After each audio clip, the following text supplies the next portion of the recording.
Good afternoon, and welcome to the School of Public Health and Tropical Medicine 2023 graduation ceremony. Please take your seats as we welcome the class of 2023 BSPH graduates, esteemed faculty, our keynote speakers, and the Dean of the School of Public Health and Tropical Medicine. Please remain in your seats throughout the procession.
Please welcome to the podium Dr. Thomas A. Leviste, Dean of the Tulane School of Public Health and Tropical Medicine. Good afternoon and welcome to the happiest day of the year.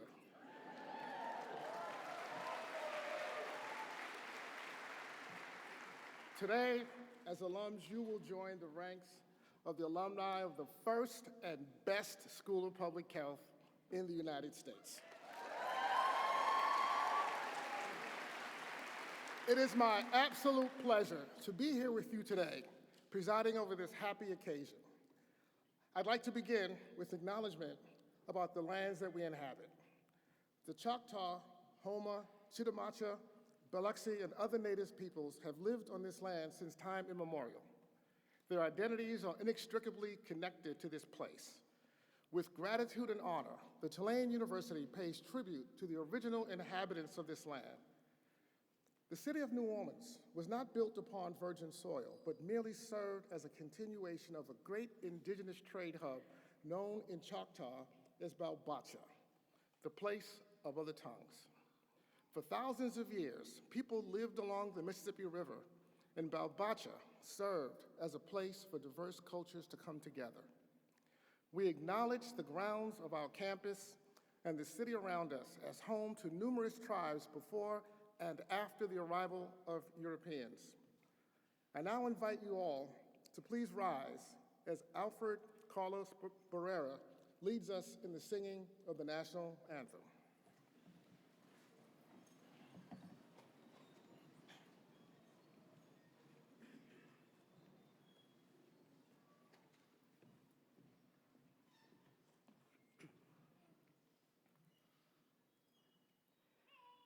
Oh, say, can you see by the dawn's early light what so proudly we hailed at the twilight's last gleaming, whose broad stripes and bright stars through the perilous fight o'er the ramparts we watched were so gallantly streaming, and the rocket's red glare, the bombs bursting in air, gave proof through the night that our flag was still there. Oh, say, does that star-spangled banner yet wave o'er the land of the free and the home of the brave?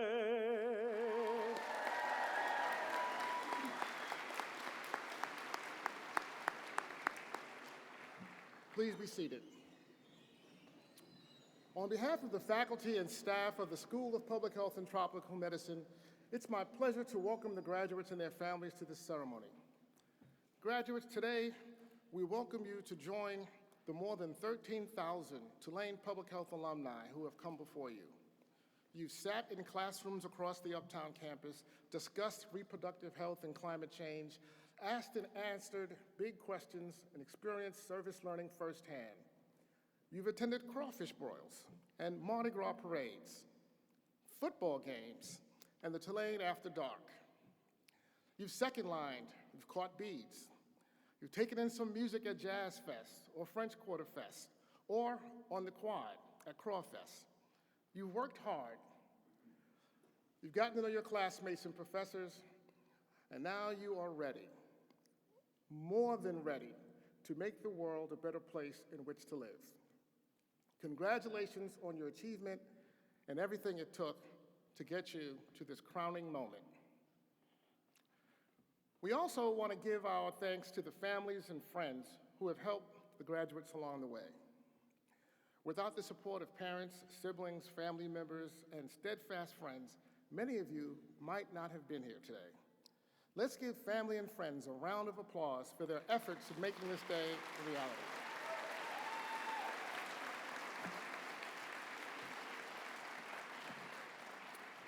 So today we're starting a new tradition. This is our first time having a graduation ceremony dedicated exclusively to our undergraduate graduates. And I'd like to capture this moment with a class picture. So if you give me a moment, and I get my selfie stick going, we will take a class picture. Now, the pictures that we're taking will all be in social media using the hashtag. I don't remember the hashtag, and I will have to get it for you. And you'll be able to get access to all of the pictures by simply going into Facebook, Instagram, or Twitter with that hashtag. But give me a moment. The hashtag that I will tell you when they tell me.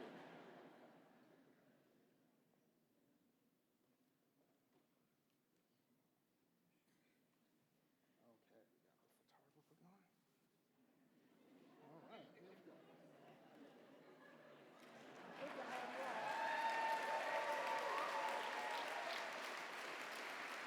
You get one on this side.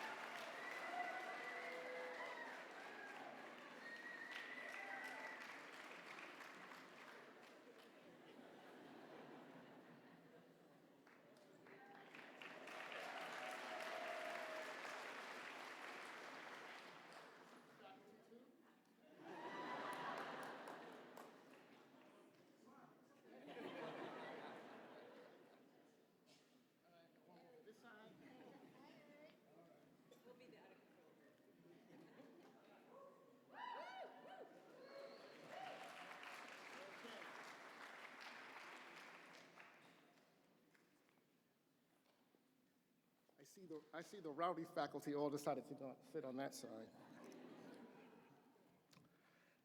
I have one other not so small piece of business to take care of. Traditionally, we have a separate award ceremony for our graduate and doctoral graduates. It is at that ceremony that we once announced the Undergraduate Award, the Outstanding Undergraduate Public Health Teaching Award. This year, however, we have incorporated our award ceremony into the master's and doctoral ceremony, which will take place tomorrow. However, it is at this ceremony that I'd like to highlight the faculty member who has been recognized by the undergraduate students for her teaching excellence. Let's all give a warm round of applause to recognize Dr. Sarah Michaels.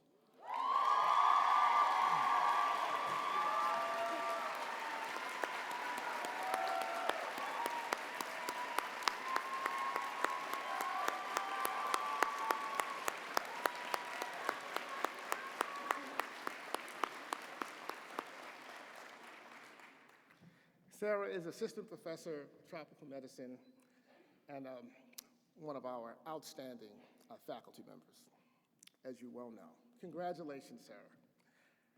Now, this is our first graduation ceremony exclusively for undergraduates. There's been so many of you that this major is so popular that we've completely outgrown our combined ceremony. And since this is the inaugural year for the separate ceremony, it deserves a very special graduation speaker. And today, addressing the class of 2023 will be one of our own, the 2010 graduate of both the Masters of Public Health from the School of Public Health and Tropical Medicine and a medical degree from the Tulane School of Medicine, Dr. Joseph M. Cantor. Joe is the State Health Officer and Medical Director for the state of Louisiana, the Louisiana Department of Health, and a seat from which he directs the state's response to the COVID-19 pandemic.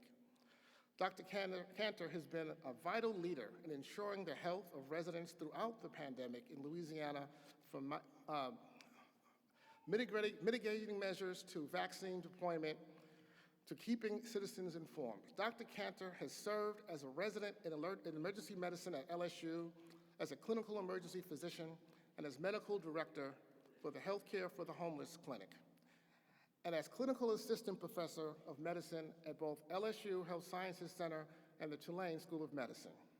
He also served as director of health for the city of New Orleans and led Mayor Mitch Landrieu's comprehensive opioid mitigation strategy.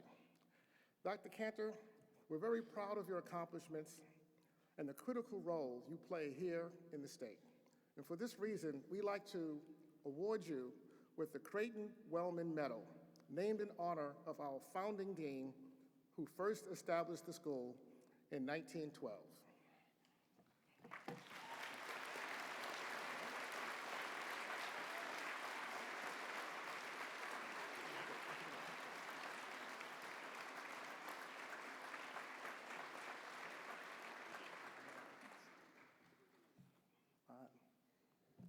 Oh, y'all.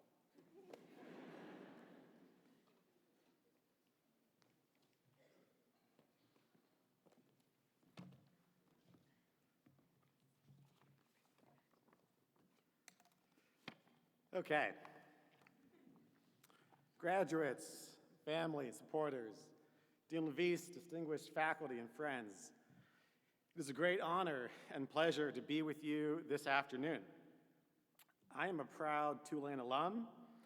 I am grateful for the ethos of integrity and servitude that the university instilled in me. I'm thankful for President Mike Fitz, Dean Thomas Levis for continuing to champion that ethos. My particular thanks to Dean Levis for tirelessly promoting the cause of health equity. As we saw during the pandemic, and I'll come back to this in a little, equity lies at the very heart of what we must address if we endeavor to promote and protect the public's health. Dean Levis has been steadfast in his scholarship and advocacy in this area, and he has positioned the School of Public Health and Tropical Medicine as a national leader here. As a colleague and an alum, I thank you, sincerely. Tulaneans have a proud tradition of impacting public health in meaningful ways and exhibiting bold leadership.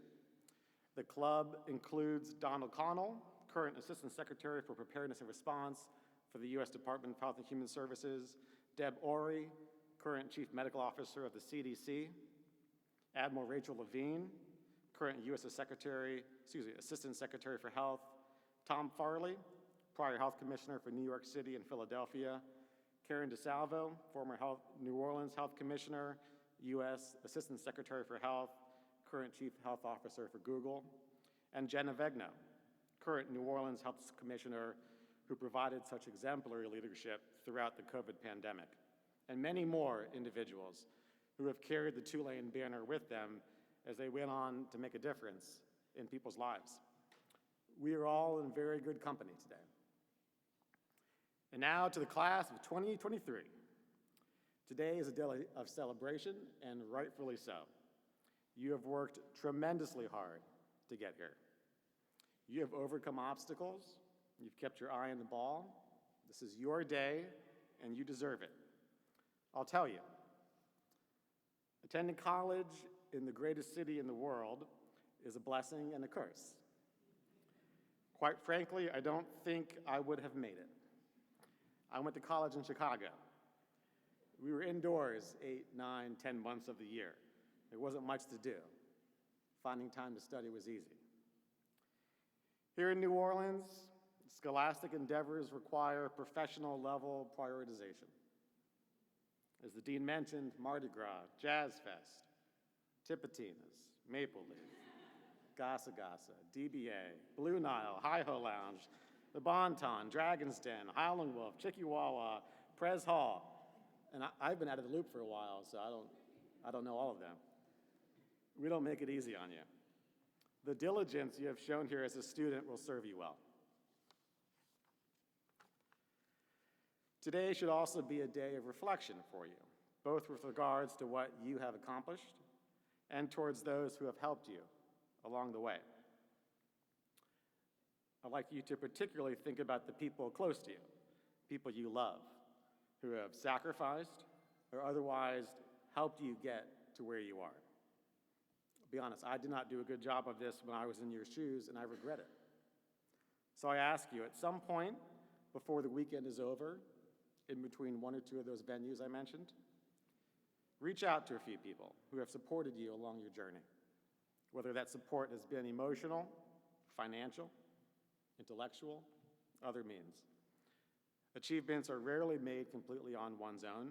I wish I had done a better job of this myself. Don't make that same mistake. Tell them thank you. It is said, may you live in interesting times. You certainly have. Over the past 3 years, we have lived through a health threat simply unparalleled in at least the past century. 7 million lives lost worldwide, 1 million of them in the US, almost 19,000 of them here in Louisiana. Disruptions to our daily lives that in prior years we would have considered utterly unthinkable. The last health event in our nation's history that came close to the COVID pandemic was the influenza pandemic of 1918. If you were born the day that pandemic started, you'd be 105 years old today.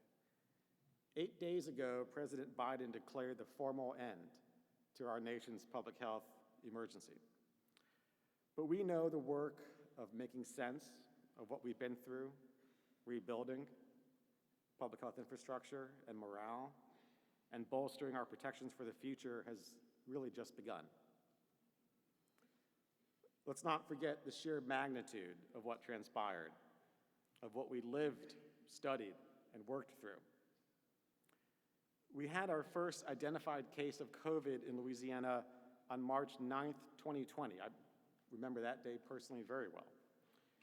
Let's not forget that 2 short weeks later, after our first case, New Orleans was home to the fastest growing COVID outbreak to date in the world at that point in time. It was faster than Italy and South Korea, both of which were managing early and fast-growing crises. It was faster growing for those 2 weeks in March, even than Wuhan, China itself. Don't forget the fear and uncertainty in those early days. Don't forget how we came together as a community and responded in the pandemic's infancy, when we knew very little, when we were counting available hospital beds and remaining ventilators down to the single digits here, erecting a 1,000-bed field hospital in the Montreal Convention Center in under 10 days, bending the curve when it mattered most, avoiding the feared catastrophe that sick patients might not be able to find a hospital, any hospital, with the capacity to care for them. We never had to enact crisis standards of care in Louisiana. These are things that we as a community, despite the trauma, can look back on and be rightfully proud of. We can also be proud of how our community addressed the stark health inequities, which certainly predated, but were then exacerbated by the pandemic. And certainly not to say mission accomplished. Health equity should and will remain the central drive of our work in the coming years. It is entirely unacceptable, for example, in the richest country of the world to exhibit such disparate health outcomes among racial and ethnic groups. It remains the case here in New Orleans that life expectancy can vary up to 25 years based on one zip code alone. You know this well. But it is valuable to recognize effective work when it has been done. For example, in the early months of the pandemic, one initial challenge we had was obtaining accurate demographic information on the COVID-19 test results. Both here and nationwide, if you can believe it, less than half of the COVID test results carried racial or ethnic demographic info with them. It's hard to address inequities when they cannot be accurately identified and quantified. Across the country, it was more challenging than one would think to get testing providers to attach the appropriate demographic info to the test results they reported to their departments of health. Louisiana innovated here and cross-referenced our testing logs with other state-run databases, particularly those of the Office of Motor Vehicles, if you can imagine it, which happened to have excellent records. At a time when the demographic completeness of COVID tests nationally remained below 50%, Louisiana's rate increased to about 95%. When that data did materialize, it became undeniable, the extent to which the pandemic was affecting marginalized communities in disparate ways. Black Louisianans, in the first months of the pandemic particularly, were shown to be significantly more likely to contract COVID and significantly more likely to die from COVID. On the direction of Governor John Bel Edwards, Louisiana was the first state to form a dedicated COVID health equity task force, which was co-chaired by Dean LaVeist. After the first 2 months of the vaccine rollout, when it became clear that deep inequities existed in vaccine allocation and administrations, at the governor's and the task force's urging, a dedicated effort was launched to address these unacceptable trends. That effort, dubbed Bring Back Louisiana, positioned vaccine allocations within marginalized communities, engaged and empowered trusted messengers and grassroots organizations within those communities to promote and in many cases administer vaccine, and establish focus groups to better understand the barriers to vaccination that persisted. The results of this effort were significant. By August 2021, Louisiana became just the second state in the country to achieve racial and ethnic parity in COVID vaccinations. And as a result of that, by October 21, COVID mortality rates across racial and ethnic groups in Louisiana normalized. Why am I telling you this? I say this not to imply that we got everything right or that there isn't more work that needs to be done. I'll be the first to tell you that's far from the case. I bring this up to illustrate the ability to make a difference, even when obstacles feel insurmountable. The inequities that exist in our public health system are profound, they are systemic, and they are long-standing. There were many times throughout our COVID response I privately doubted our ability to move the needle, precisely because how ingrained inequities are and have been in our system. It's all too easy to become dismayed in public health when the obstacles can seem insurmountable, and they can seem insurmountable all the time. Don't fall into that trap. Our experience in Louisiana shows that progress can be made through hard work, intentionality, and sometimes innovation. May you live in interesting times. Interesting, not necessarily easy. To be clear, there has never been a more important time to work in public health than right now. Never than right now. We have real and immediate challenges that require fresh ideas, novel approaches, and new energy. Gun violence, mental health and suicide, addiction and overdose, homelessness, food insecurity, reproductive health, social isolation and loneliness, as the Surgeon General issued formal warning on last week, decreasing childhood vaccination rates, decreasing life expectancy, the most significant drop in life expectancy in the US since World War II. These are just a sampling, and I assure you the list is much longer than music venues in New Orleans. Suffice it to say, there is good work to do. Through the pandemic, our nation's public health system, already a decentralized, somewhat disjointed network of local, state, federal agencies, all with varied and overlapping areas of authority, was pushed to the absolute brink. Anyone see the new Top Gun movie? Tom Cruise, looks like he's apparently 60, but looks like he could be sitting here with you right now. There's a scene early in the movie where Tom Cruise is piloting an experimental aircraft attempting to reach Mach 10, a speed that had never been reached before, 10 times the speed of sound.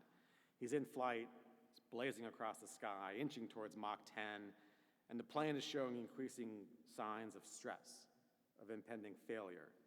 The body of the plane is overheating, flames are engulfing the nose, the frame is shaking, his oxygen delivery system sputters, the instrument dials go blank, his communications go offline.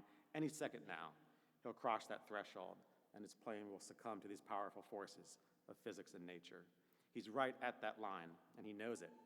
But Maverick keeps chasing Mach 10, opening the throttle more, pushing the limit, pushing the limit. That plane is public health right now. Coming out of the pandemic, a true 100-year event, our public health system has been pushed like never before. More demands, more scrutiny, burnout and attrition amongst the public health workforce, budget cuts, clear stress fractures showing.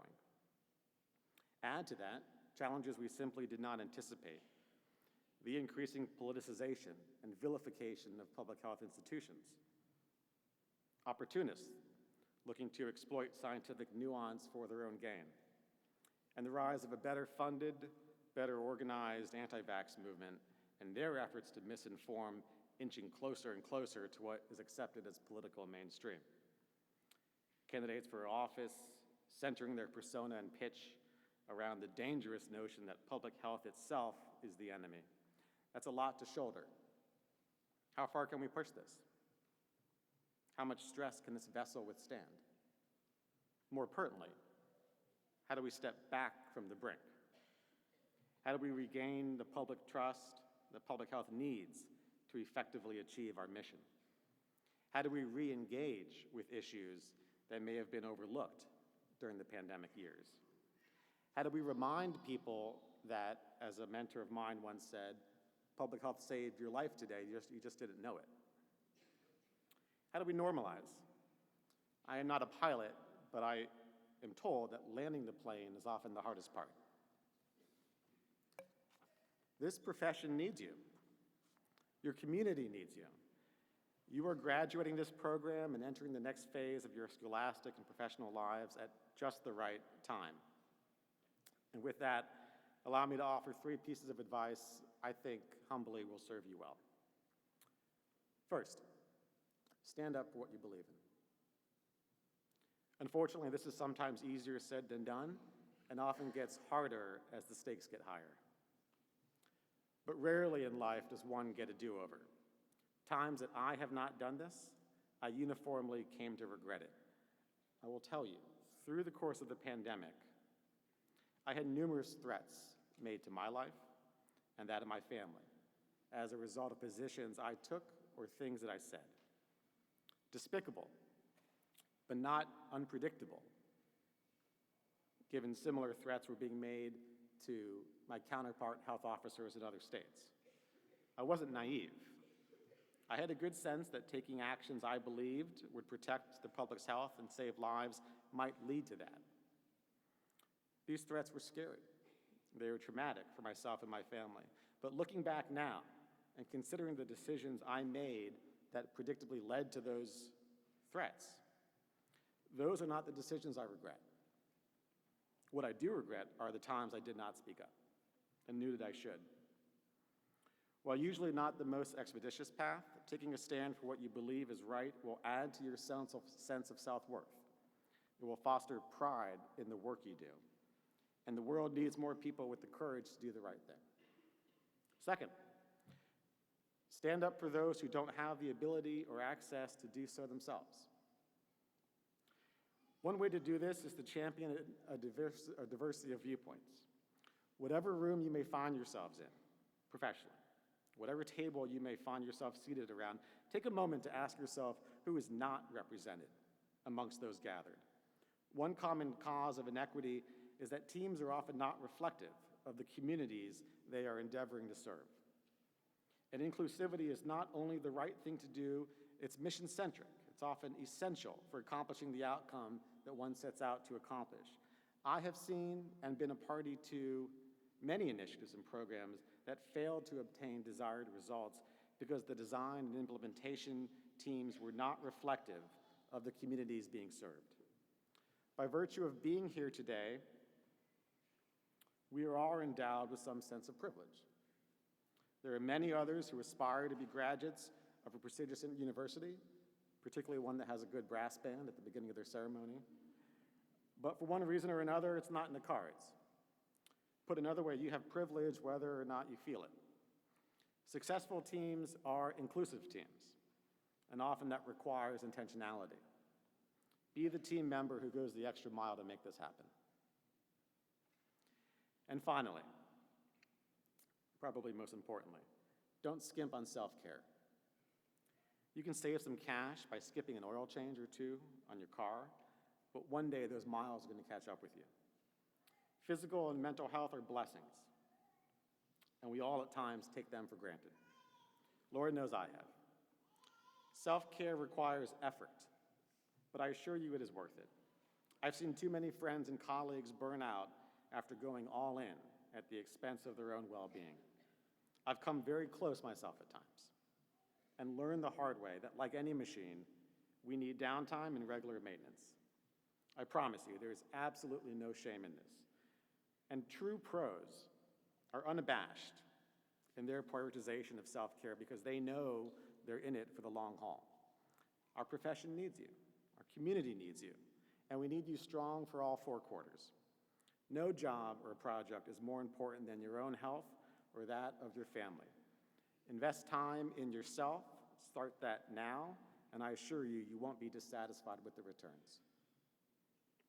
And on that note, you've worked hard to get here today. We're here to celebrate. You deserve every last minute of it.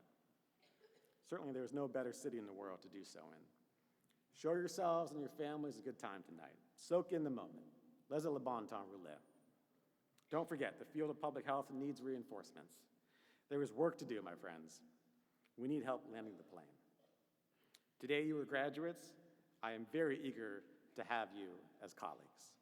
To the class of 2023, my most heartfelt and sincere congratulations. Thank you.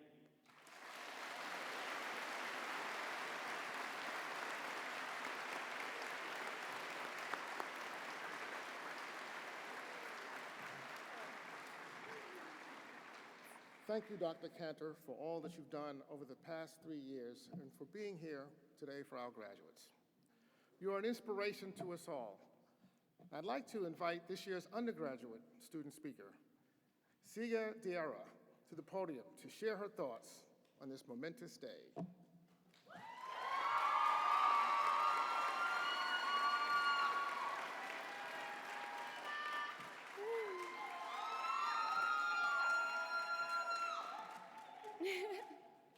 Hi, my name is Sia Diarra, and I'm honored to have the opportunity to speak to you all today. I'd like to start off by thanking the administration, faculty, and teachers for their hard work and dedication on our behalf over these past 4 years. Graduating as a first-generation college student is something I do not take for granted. I thank everyone who supported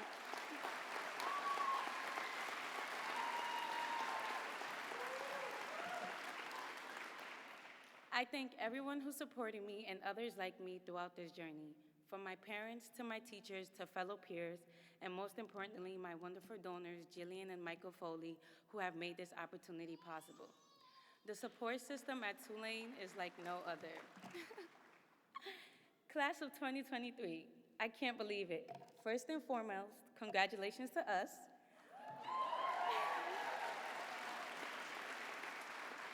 We made it.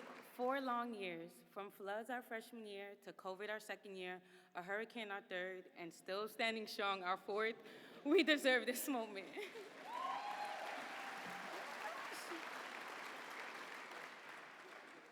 My 4 years at Tulane has truly been an experience. The environment support system, my wonderful sorority, the never mediocre New Mu citywide chapter of Delta Sigma Theta Sorority Incorporated.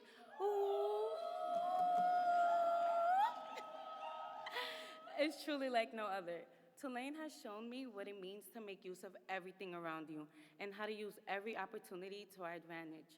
I remember when I first heard the term public health, I was not quite sure what exactly public health was. I was like, okay, we're studying the health of the public? Okay, got it. Leaving the first day of public health class, I thought to myself, wow, this is where it all began. Learning about policies, rules and regulations, different systems, learning that it all starts in the field of public health. That's how hospitals are ran, insurance companies are managed, and epidemics are regulated, all through the foundations of public health. My public health classes have taught me so much beyond the general field of public health. Having amazing professors who showed me firsthand how to tackle the world and its problems, I learned with public health that I don't have to change myself, change the way I talk, learn, or teach, because it's a field that accepts everyone as is, welcomes new ideas and collaborations, encourages us to be different. Public health lets us use our knowledge to travel and explore the world, knowing that wherever we land will make a difference. So, class of 2023, as we sit here today thinking about what's to come next, let's take time to appreciate the now. Life has this way of making us think that we can't take a break or just pause, but use this time to take in your accomplishments. All the hard work we did these last 4 years, it's our time to enjoy the perks of life. I want to wrap up this speech with a quote from Lindsay Wonderson. Participate in life instead of just watching it pass you by. Once again, to my fellow peers, congratulations to us and all of our achievements. Thank you.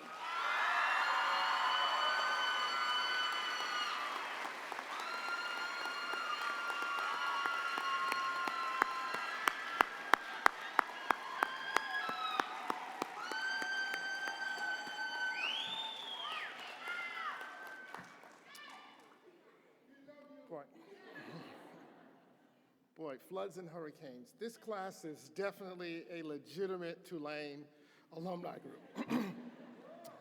Thank you, Sager. I know your public health education will serve you well. And now for the main event. Today we celebrate the graduation of the undergraduate BSPH program. As I stated earlier, this degree is among the most popular on the undergraduate campus, and the students receive their degrees today represent a bright future for the field of public health. We applaud your accomplishments. Know that your degrees will be officially conferred tomorrow by President Mike Fitz at the Unified Commencement at Yeoman Stadium. But please welcome Dr. Joseph Joseph Keating, Associate Dean. Well, maybe you can come work for us, John. Joseph Keating, Associate Dean for Public Health Undergraduate Education, who will introduce each member of the BSPH program class of 2023.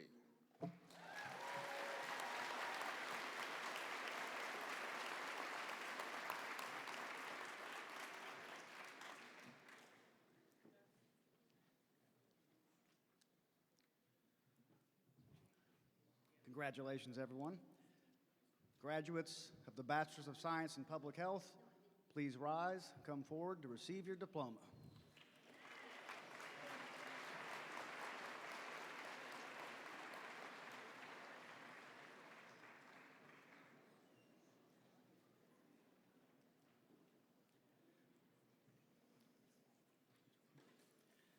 Rebecca Ellen Kaiser.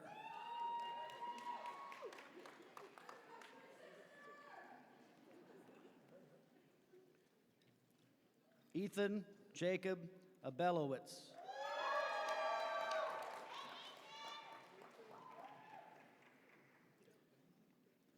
Isabella Ashley Ackerson.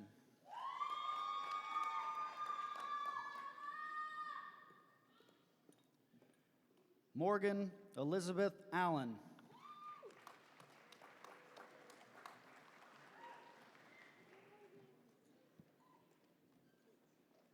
Maeve McGregor Anderson.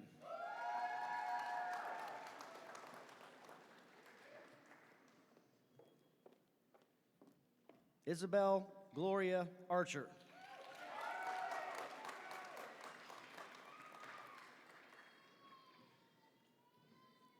Julia Rose Ashmead.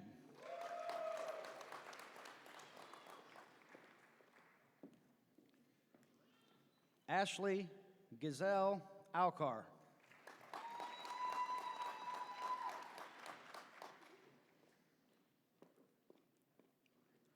Uvunit Kaur Alak.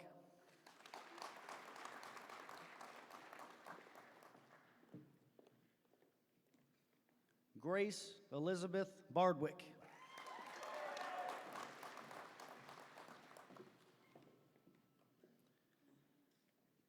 Jenica Ray Baran.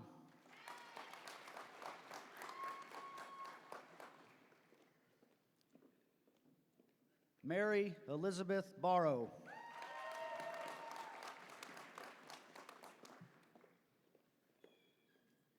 Benjamin Basis.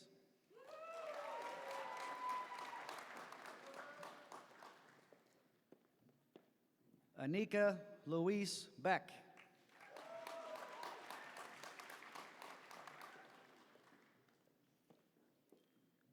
Caroline Campbell Benson.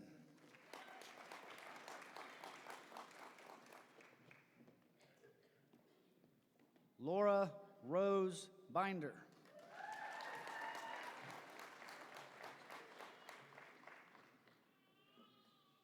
Julia Kata Bingle.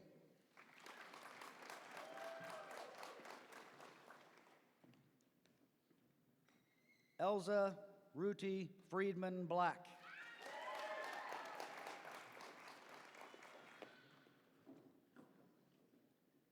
Molly Somerset Blair.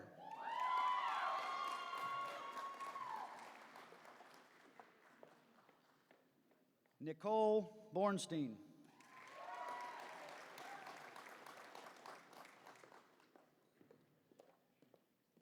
Neva Tanamore Brennan.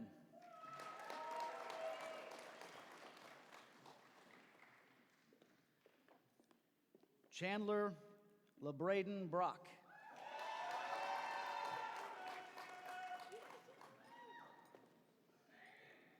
Eden Salma Berg.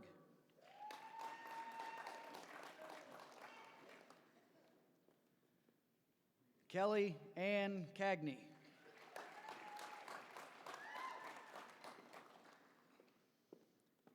Daniela Alexandra Cherner.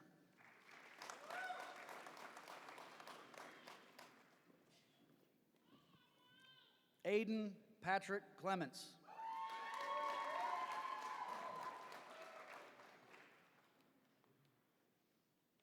Emily Michelle Klein.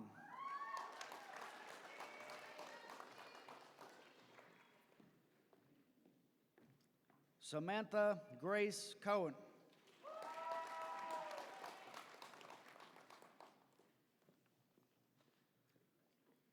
Alexandra Rose Cripps.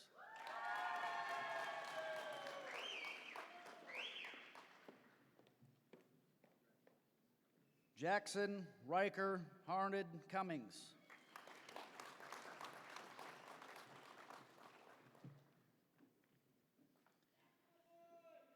Caroline Danielle Caniff.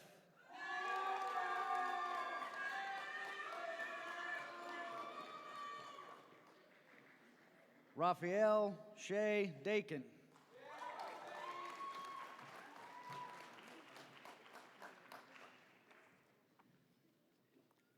Siga Diarra.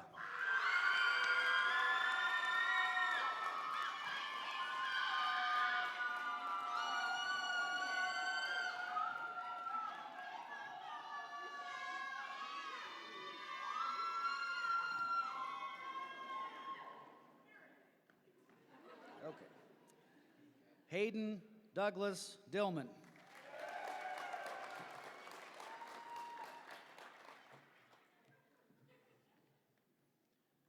Una Jean D'Amato.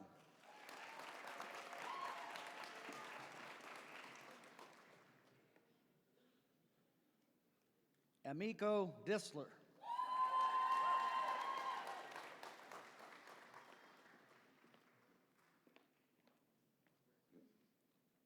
Sophia Georgievich.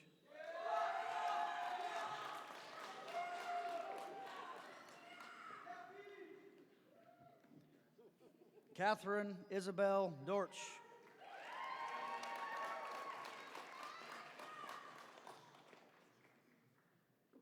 Georgia Lee Driscoll.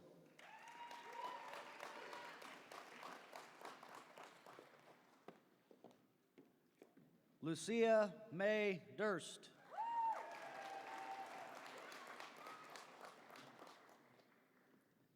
Cecilia Elizabeth Enright.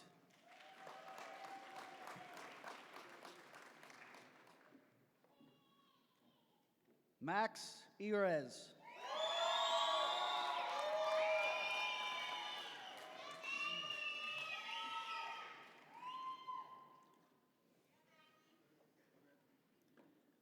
Alex Joseph Escobar II. Who's next?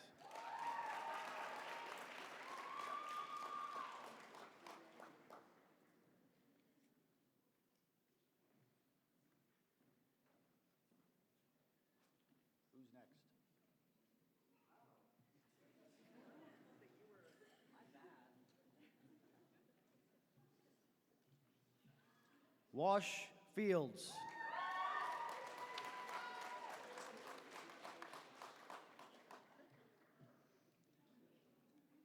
Samuel Andrew Fish.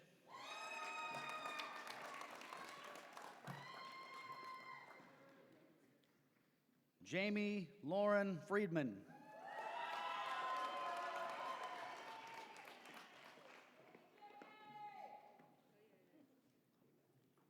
Lydia Edith Garrett Metz.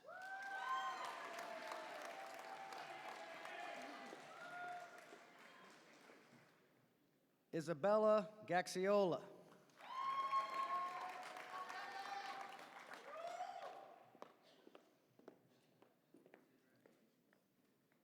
Catherine Violet Glarum.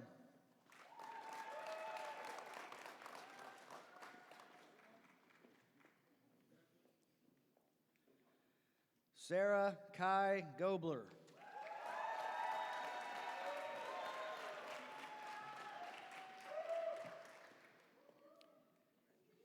Gabrielle Grace Gockerman.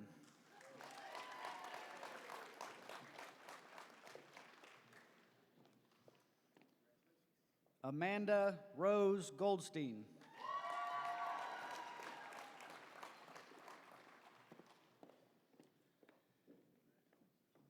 Eliana Marissa Goodman.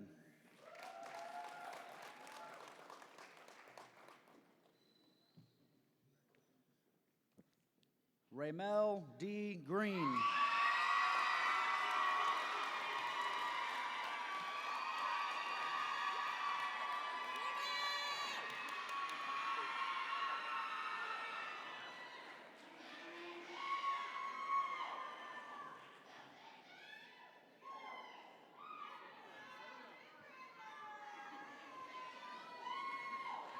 Okay, okay, that's good.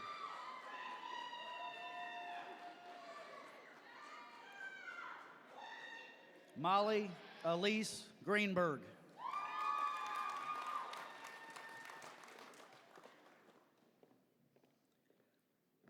Paige Larkin Halstead.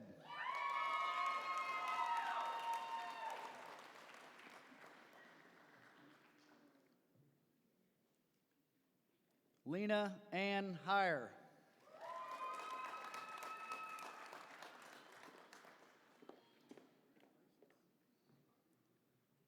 Evan Christopher Hendrickson.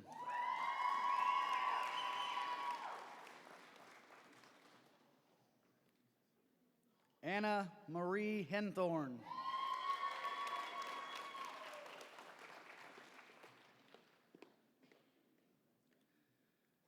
Francesca Grace Herman.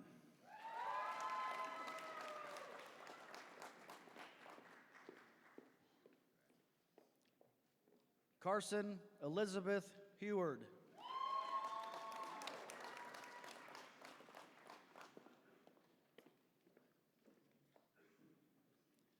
Yuvraj Ronish Huda.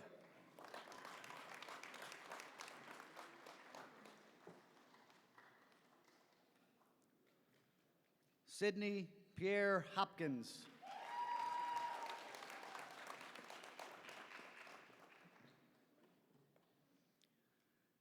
Molly Ann Howland.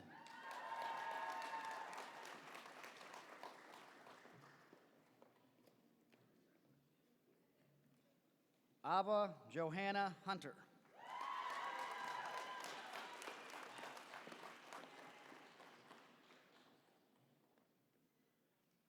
Sahil Kedarnath Inagunti.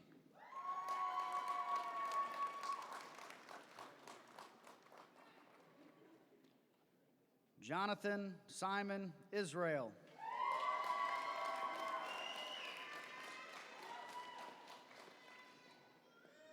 Sarah Ann Jacobs.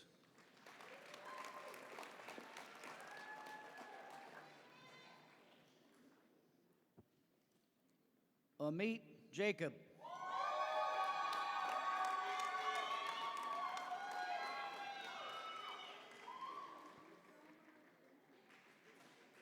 Madison Lee Johnson.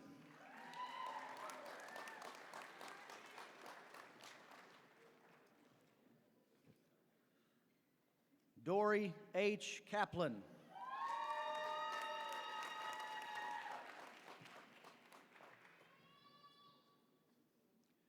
Alex Robert Castelline.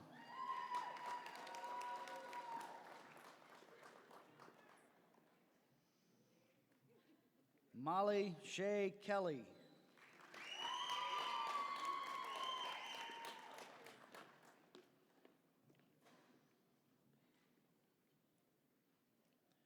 Renee Lynn Kozlowski.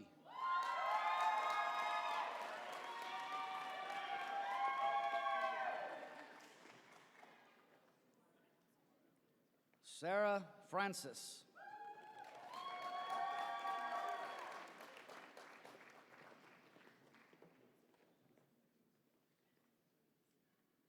Allison Morgan Guntart.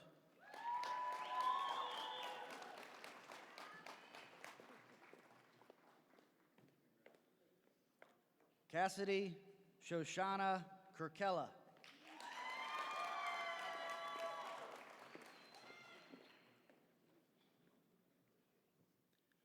Naomi Victoria Lacey.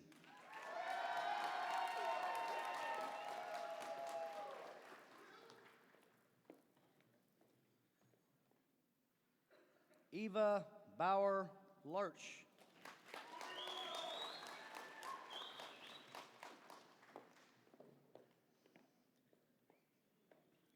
Holly Marie Larson.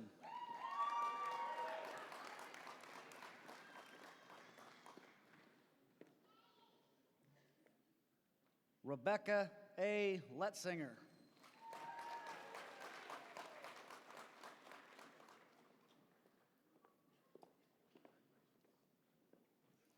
Madeline Ann Lewis.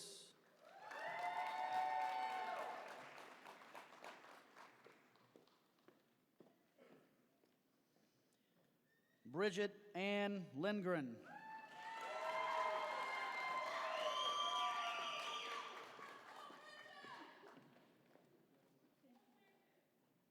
Jennifer Paula Lipsche.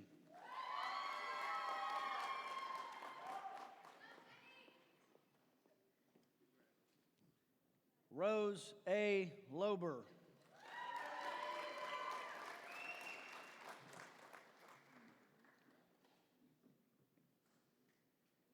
Blossom Chenenye Madumer.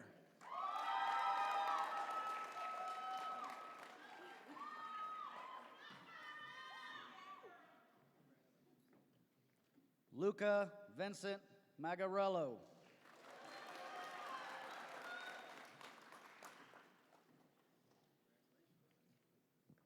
Brendan James McCormick.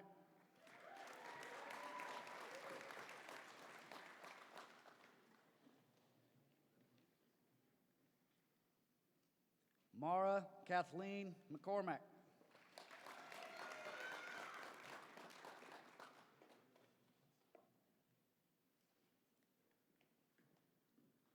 Danielle Christine McWilliams.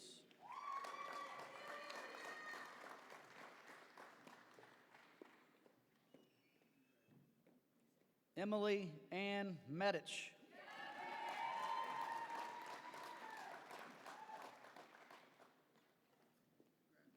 Kennedy Grace Ann Moore.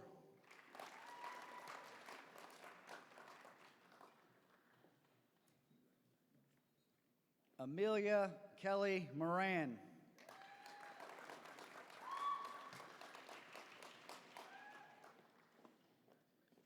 Julia Margaret Rooks Moran.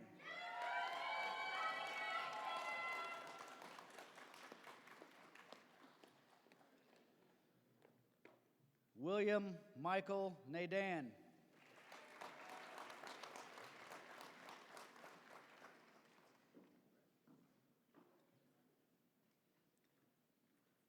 Magana Narahari.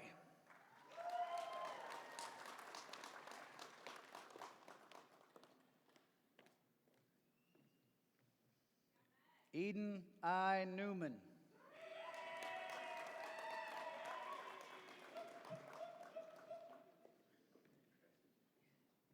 Cassidy Nicole Norris.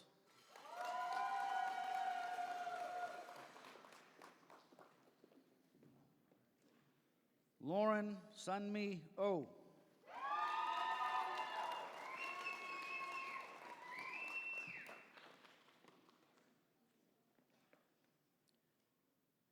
Irina Mahela Puro.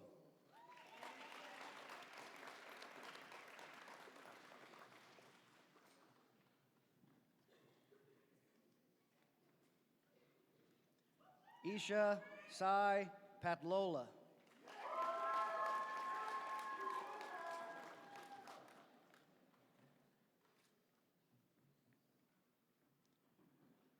Medhavi, Ashutosh, Putwarden.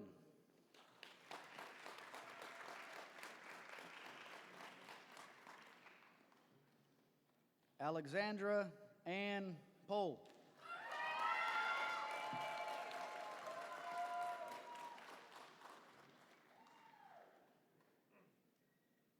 Shira Helene Pomerantz.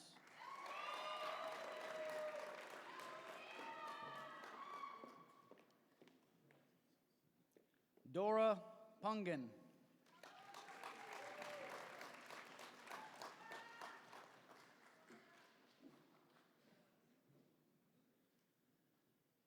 Mira Kate Puthin Madam.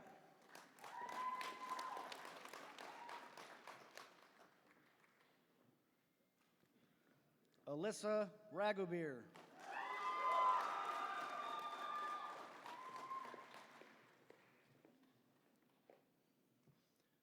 Ashton Leigh Reddit.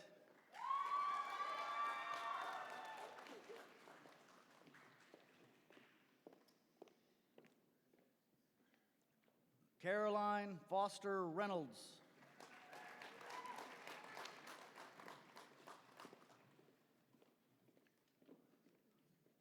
Grace Victoria Riley.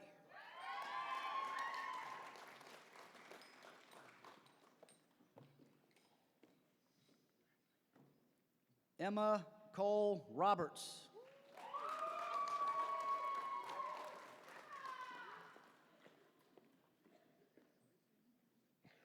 Audrey E. Robertson.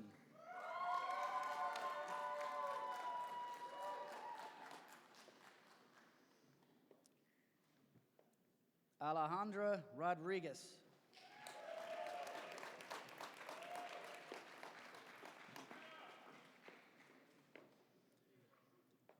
Catherine Emma Rolfez.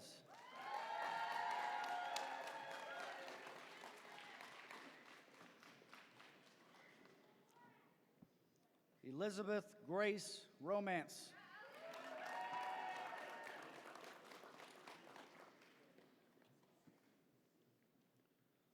Edith Rose Rosing.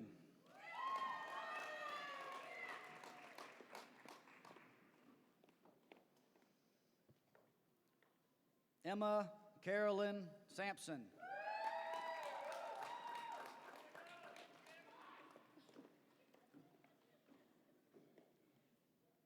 Sophia K. Sanchez.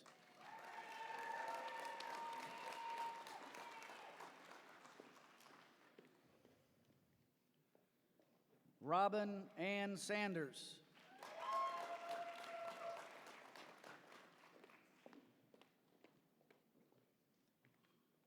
Allison Lynn Sandman.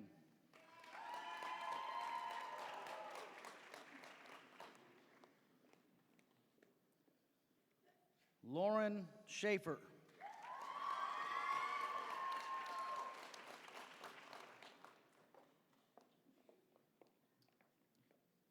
Maya Penina Shane.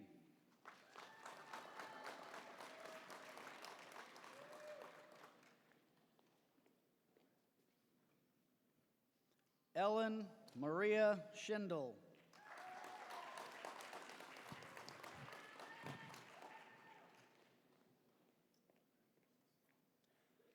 Claire Elizabeth Shorzy.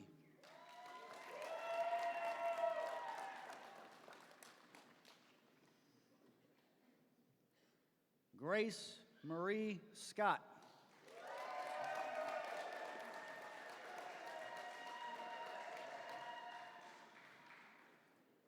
Daniel Aaron Schaeferman.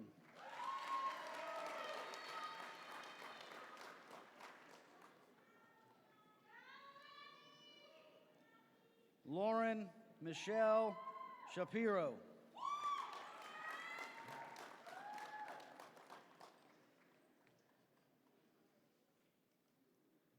Sydney Tatum Sherrick.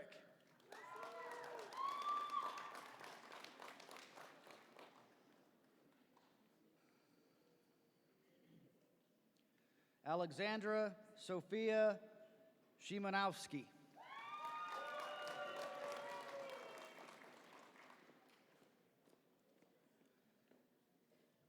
Hazel Olivia Shoemaker.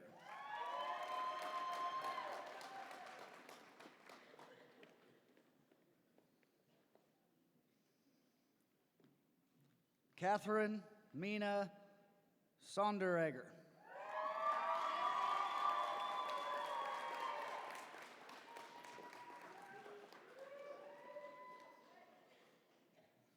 Emma Kate Stanley.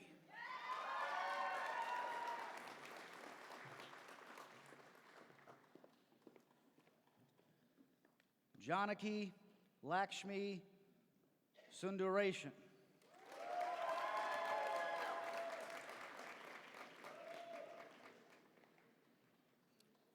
Mary Catherine Swan.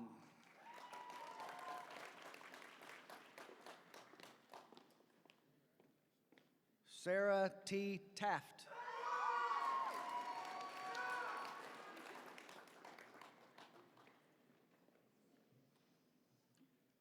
Skylar Ming Jin Tannenwald.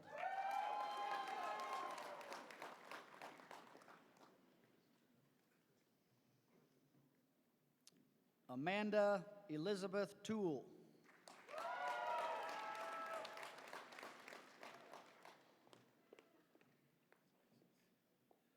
Joshua Corbett Van Drunen.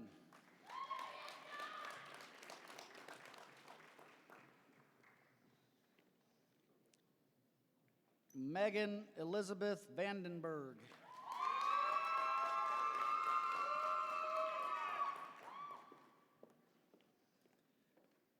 Olivia Joy Verity.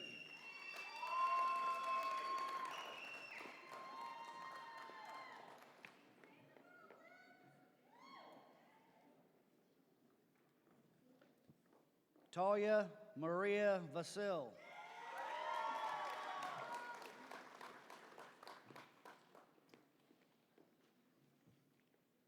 Sophia Vila.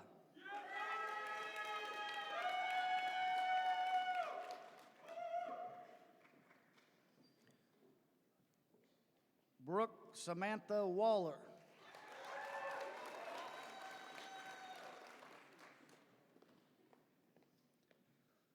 Alana Rachel Waller.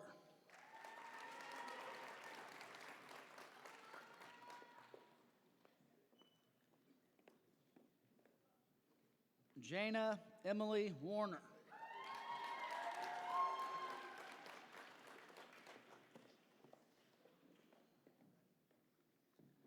Savannah Jean Wall.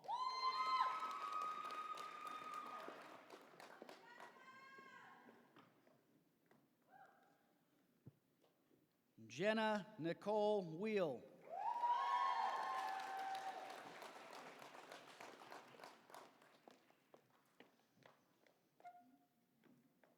Molly Jacqueline Widoff.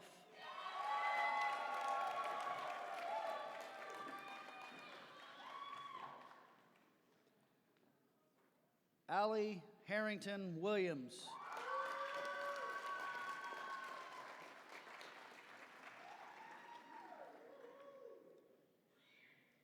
Jenna Lynn Wright.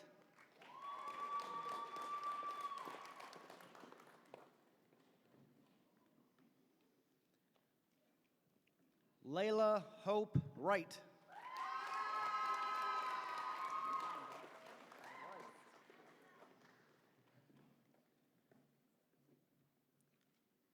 And lastly, Dana Madison Zappelin.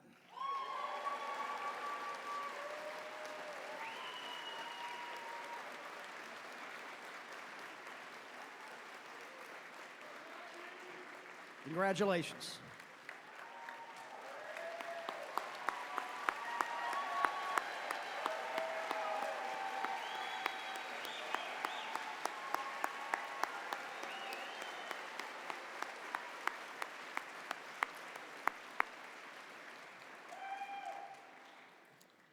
A few years ago, we established a tradition at the School of Public Health and Tropical Medicine. Once all of our graduates have had the opportunity to walk across the stage as newly minted public health graduates, it's time for all of you to take an oath. Established by graduates like yourselves, this oath is a reminder of the values you now hold as you continue on into the workplace, research, and further academic study. Graduates, the oath has been placed in the graduation program suitable for framing, I might add. Now please stand, take out your oath, and join me in reciting the public health oath of the Tulane University School of Public Health and Tropical Medicine.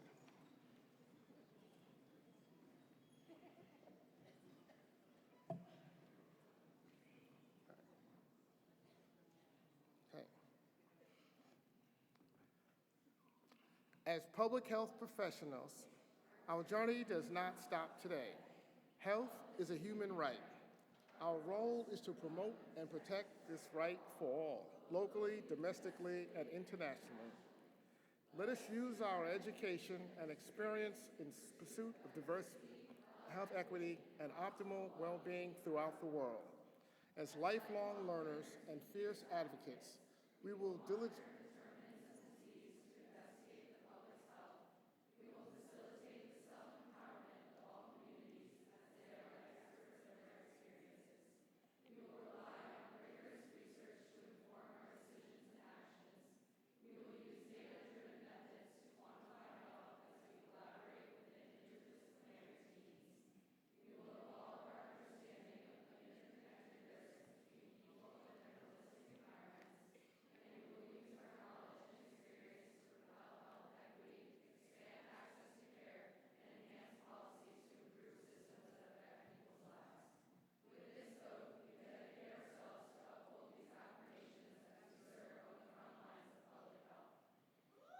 Great job, everyone.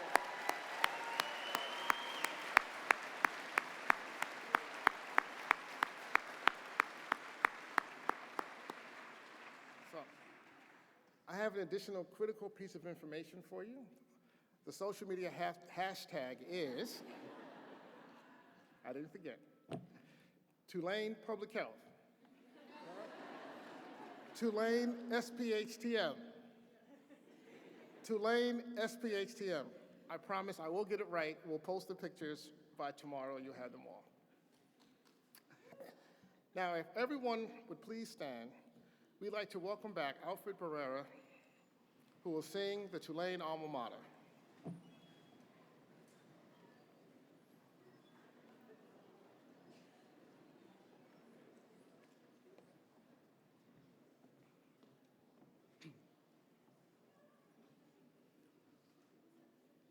We praise thee for thy past, O alma mater. Thy hand hath done its work full faithfully. The incense of thy spirit hath ascended and filled America from sea to sea. Olive green and blue, we love thee. Pledge we now our fealty true. Where the trees are evergreenest, where the skies are purest blue. Hear us now, O Tulane, hear us, as we proudly sing to thee. Take from us our heart's devotion. Thine we are, and thine shall be.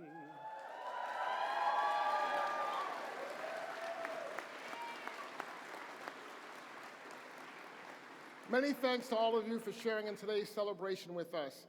And we ask that all guests please remain seated until after the graduate recessions, until the graduates recess from the auditorium.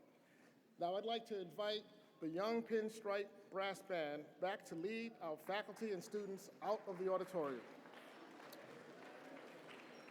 We present to you the newest alumni of the Tulane University School of Public Health and Tropical Medicine. Let the celebration begin.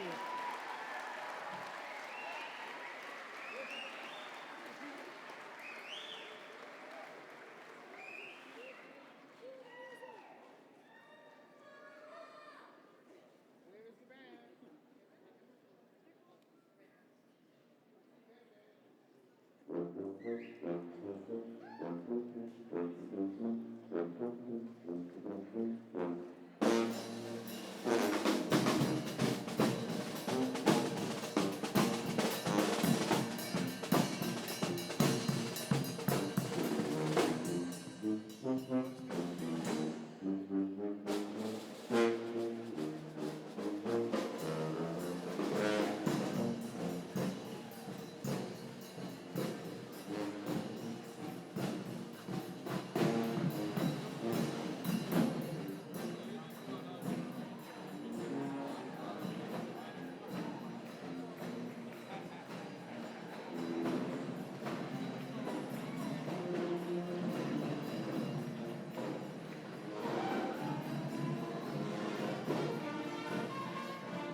That concludes the School of Public Health and Tropical Medicine 2023 graduation ceremony.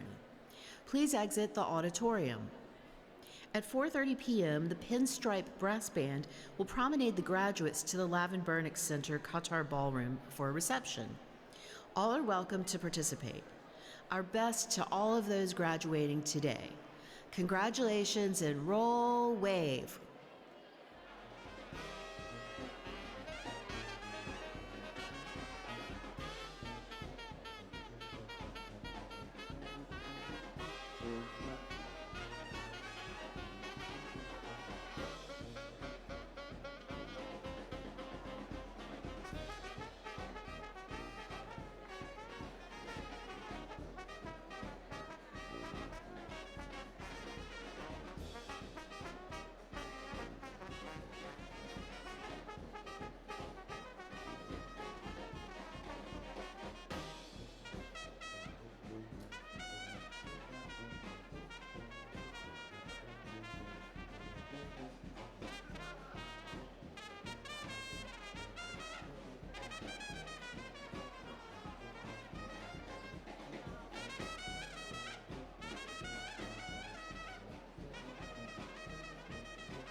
head.